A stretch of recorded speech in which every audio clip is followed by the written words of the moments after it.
Why do they do this? As soon as I'm about to film a video, the people on the mooring opposite always start up with their chainsaw or their generator or something else really loud. Hi everyone, welcome to Belle's Books. I'm Carly and today I'm going to be doing my July wrap up with you. So talking about the books that I read in July. Meanwhile, they're mowing their lawn, that's what they're doing. I've closed my window. Anyway, we'll see how we get on with that. So I read 5 books in July. Bit of a cheat. One of them was an audiobook. One of them was finishing off a book I've been reading for the past year. And one of them I've already spoken about. So the first one is Watch Her Fall by Erin Kelly. This is a thriller. I've already spoken about this a little bit in a vlog that I did, so I'm not going to speak too much about it here. I'll just give a quick summary. So I did enjoy this actually. The reason I picked this up was because it was recommended by the lovely Simon Savage and it was about Swan Lake. Now I'm here for anything about the ballets. I love the ballets. So I do a ballet fitness class. I used to take adult ballet, beginner ballet classes a few years ago, and I love it. I just love it. I love watching the ballet, so anything about the ballet I'm here for. Now I picked this up because it was about Swan Lake and the premise was much like the film, Black Swan, White Swan, duality. She's a prima ballerina going for the role of her lifetime, but someone wants to take her down, that kind of deal, which it kind of was. And I was very pleased with the ballet content. It is set in the London Russian Ballet Company. You've got Ava, who's the prima ballerina. She's also the boss's daughter, and she is going for the role of Odette and Adele, which is the black and the white swan in Swan Lake. It's the role of a lifetime. And her father is the tyrannical Mr. K, or Nikki Kirillov, and he instills obedience in his dancers. They all have to do it his way, which is the Russian way. There can be no room for manoeuvre or fault. So he's quite a beast. And I thought the premise was just going to be all about the ballet in this ballet company. They go on tour, they take the show on tour. But there's a kind of a break halfway through. So we begin with Ava's perspective, and then we change to the perspective of Juliet. And she's living in Ava's house. She's a recovering dancer from an injury.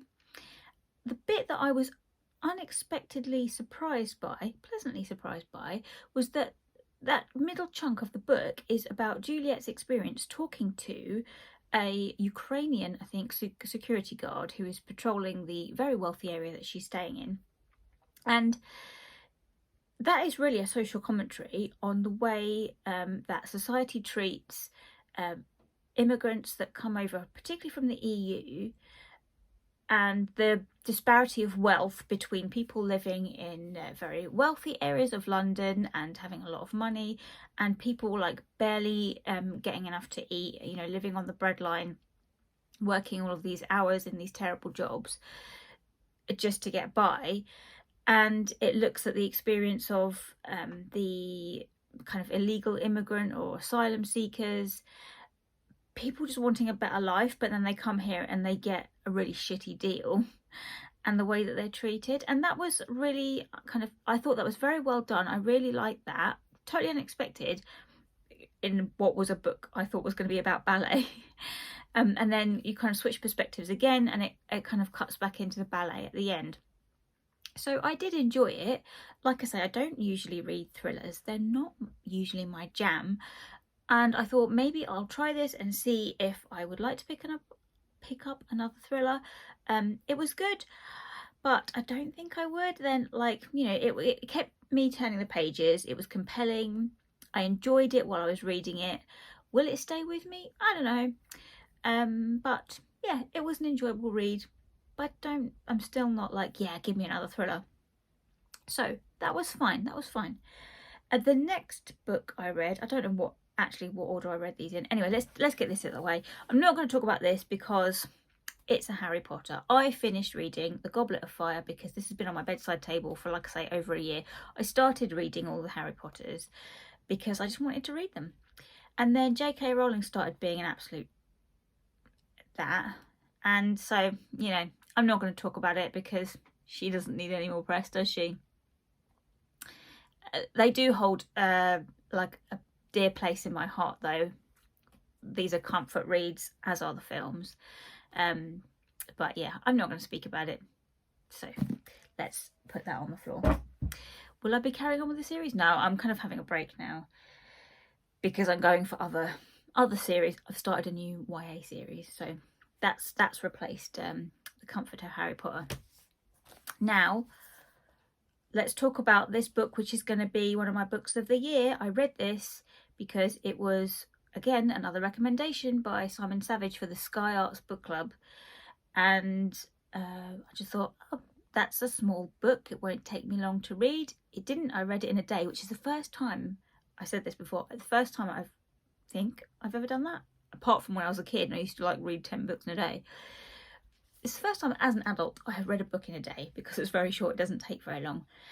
But, ooh, I kind of wish I'd spaced it out a little bit more. This is so beautifully crafted, so well written. And there's a quote on the back here, which is a perfect summation of this book, right? This is what Olivia Sujek said. I think I said that right, Olivia Sujek. Virginia Woolf's Mrs. Dalloway Meets Citizen by Claudia Rankine. That is a perfect description of this book. It is like, that sums it up perfectly. This book is about a Black British woman. It's set in over one day, and she is preparing to go to a party, much like Clarissa Dalloway. She's preparing to go to a party at her boyfriend's house. When I say house, I mean their country estate. Her boyfriend is white and they are a very wealthy family. It's it's an anniversary party for his parents, and so she's at work during the day and then she's getting the train and going to this party afterwards. So that's kind of the basic premise, but it's really not a plot-based novel. It is very big on themes. It is about racism and structural and systematic racism. That's why it picks out the things that Claudia Rankine was talking about in her novel. Actually, but that wasn't a novel, it was a poetry collection, I think, about microaggressions and as well as overt racism. So this is very clever with form as well. Also, can I just say I love this cover, like this kind of negative effect of this country house. I love that. So it starts off with like little kind of vignettes of racial microaggressions, and I've marked up my copy with some notes. So you've got like a few pages before the novel kind of starts, then it's like there's a title page, assembly, and then it kind of starts, and then at the end you've got, I thought this was very clever, find it, come on, these more snippets of text that almost look like poetry, and they are labelled figure 1, figure 5, all these like examples, like an appendix of evidence. So like this one, for example, it's got white and the connotations that come from, actually I think this was like the OED, the dictionary, and black, and the like stereotypes that are assigned to those colours and what that represents in terms of how we view white and black in a racial significance. Oh, this book, man, I'm not going to represent it well enough. I can't speak about it eloquently or articulately because it's still buzzing in my brain, and also because I read it so quickly. I immediately wanted to read it again, and I will read it again because, do you know what? I thought it was so good. I'm writing an article about it. I was going to write an article anyway, and then I thought, actually, I can bring this in to what I'm writing. So if it gets accepted for publication, I'll let you know. But I thought this was so clever because it's so subtle. There's references in here that are, again, are not overt, but it's kind of very contemporary references. I think then she talks about, there's an in an episode where like Theresa May comes out of, when she was Prime Minister, comes out of 10 Downing Street and has a press conference talking about like England as a home or some bullshit, and she was being all fake emotional. And if you didn't know what that referenced, you might have been a bit lost. So and I did think, because it triggered a memory for me. And oh, actually, is she talking about when Theresa May did that thing? And I googled it, and it was, because she describes the outfit that she was wearing. So there are kind of things in here that maybe references that you might not get if you were not party to that. Like maybe for I don't know, a US audience, it might not have the same impact. But for a UK contemporary audience, it is a massive kind of gut punch. It's so well crafted, and you're following this woman. I think she's an unnamed protagonist. I don't think you get her name, as she goes through her day, and this feeling of dread that bubbles up inside her as she's going towards, she knows she's got to go to her boyfriend's house at the end.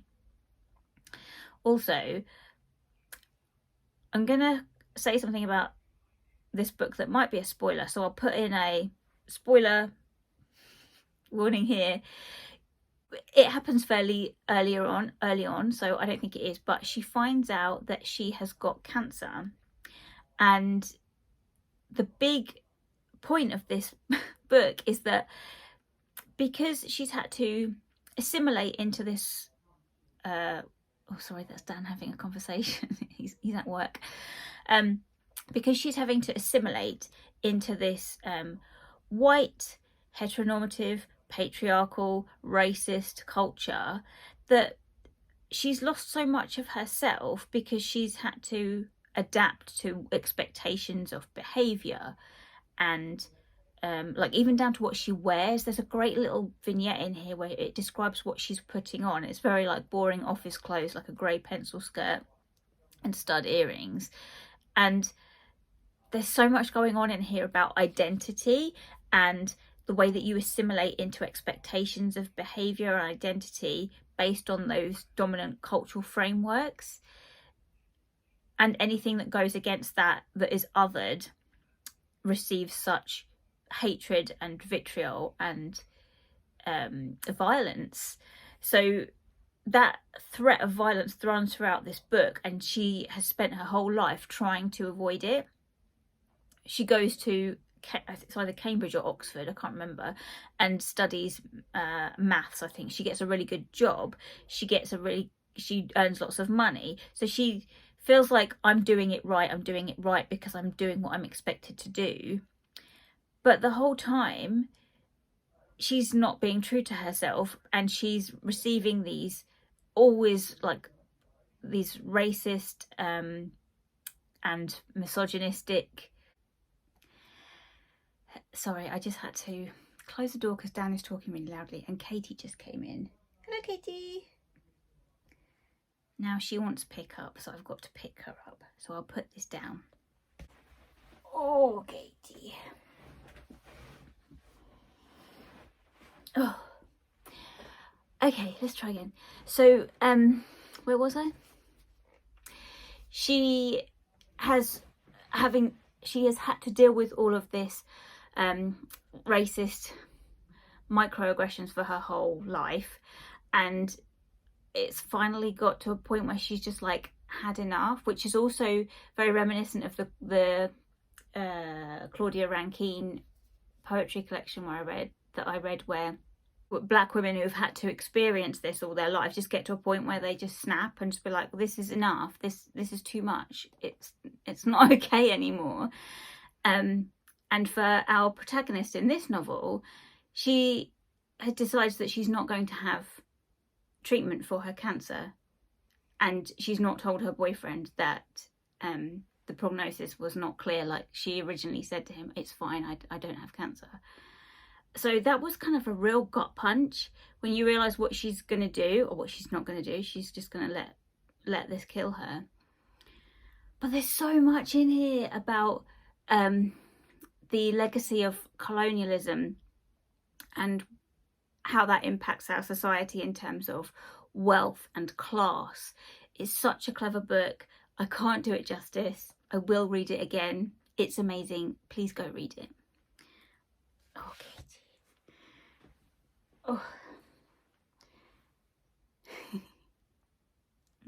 All right, what next? Oh, I listened to the audiobook of Mrs. Death by Selena Godden. Also a hard-hitting read. Again, another one I'm going to find difficult to sum up.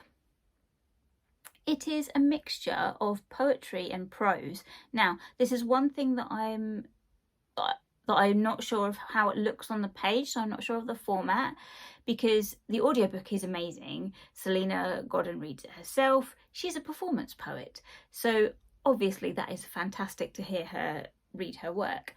But the thing that I did miss was the form. Like, I wanted to see the layout on the page and what that looked like, because I gather I could tell it was poetry and prose, but I think there was different kinds of things. So there was like diary entries and newspaper clippings and stuff. This is, I'd say it's kind of genre defying. It's a book about Mrs. Death, who is a working class black woman, and one of our other protagonists, Wolf, who is a young poet, struggling poet, who has suffered a trauma and is not having a very good time.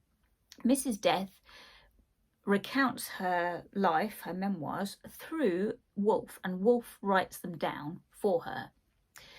Now, this is a very dark book. As you can tell by the title, it's a lot about death. Heavy trigger warnings for basically everything, right? But, and do you want to get down now? You want to sit down? This is what we have to do. She wants to be picked up. And then I think she wants to get down. Do you want to get down? You want to sit on your blanket? So, you're following Wolf's story and Mrs. Death's story as they kind of intersect. But there's so much more in here. There are excerpts from history and political commentary. Again, another book about the legacy of colonialism and structural racism. There are things in here that I didn't know. So she talks about the death of Sarah Reid, who is someone I had never heard of before. She was a black British woman who was in Holloway prison. She had severe mental health problems, and she had suffered police brutality. She was assaulted by a policeman, and her psychiatric reports were unnecessarily delayed, and she took her own life in Holloway prison. Absolutely horrific. And the treatment that she suffered by the prison system, by the police, was disgusting. So she brings to life things like that, which are factual. She talks about the first, or I don't know if a fictionalized account of the first murder that Jack the Ripper did, where she talks about a young girl who is made to prostitute herself by her own mother. There's some pretty grim stuff in here, okay? But, and it's very bodily. There's a lot about fluids, which, you know, is not something I'm down for. I am squeamish. So there's some stuff in here that's a bit icky to read. But it swings back and forward between this narrative, some really difficult things that are actually true that have happened, and Wolf's mother died when Wolf was young. I read this book and I had it in my head that Wolf was female. I don't know why. I don't know whether their gender is ever specified, but I had it in my head that Wolf was a woman. And then I read reviews afterwards, and people would say Wolf is a he, and I was like, oh, did I just get that wrong? I don't know, but I kind of like that gender isn't obvious. Anyway, Wolf is having a very difficult time and is kind of living on the fringes of like wanting Mrs. Death to come for him, I think. And it is a really difficult book to read. A lot of it is about death, a lot of it is about the nastiness of life and the worst parts of life. she talks about Myra Hindley and all of the grim stuff.